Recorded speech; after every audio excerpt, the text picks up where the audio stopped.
మాట్లాడితే మధ్యలో అంబటి రాంబాబు వస్తాడు, ఇలా ఇలా ఇలా ఎక్స్ప్లెయిన్ చేస్తుంటాడు. అయ్యా మీ ఎక్స్ప్లెనేషన్ అన్నీ అయిపోయినాయి, మీరు దయచేసి ఫాలో అవ్వండి. దయచేసి మాట్లాడేటప్పుడు జాగ్రత్తగా మాట్లాడండి, డిగ్నిఫైడ్గా మాట్లాడండి, డీసెన్సీతో మాట్లాడండి.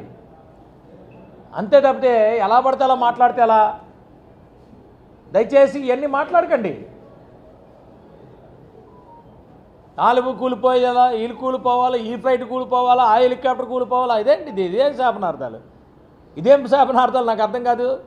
నిన్న రాజకీయ నాయకుడు అంటారా? ఒక మంత్రి చేశారు మీరు,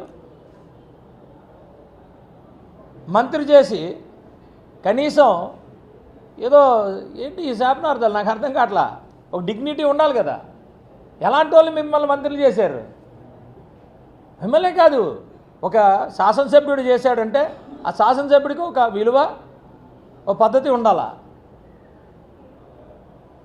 సరే, ఆరోపణలు అనేది ప్రతి ఒక్కరి మీదకు వస్తూ ఉంటాయి, దాన్ని ఎదుర్కొనే పరిస్థితుల్లో అందరూ చేస్తూ ఉంటారు. కానీ మీరేంటండి డైరెక్ట్గా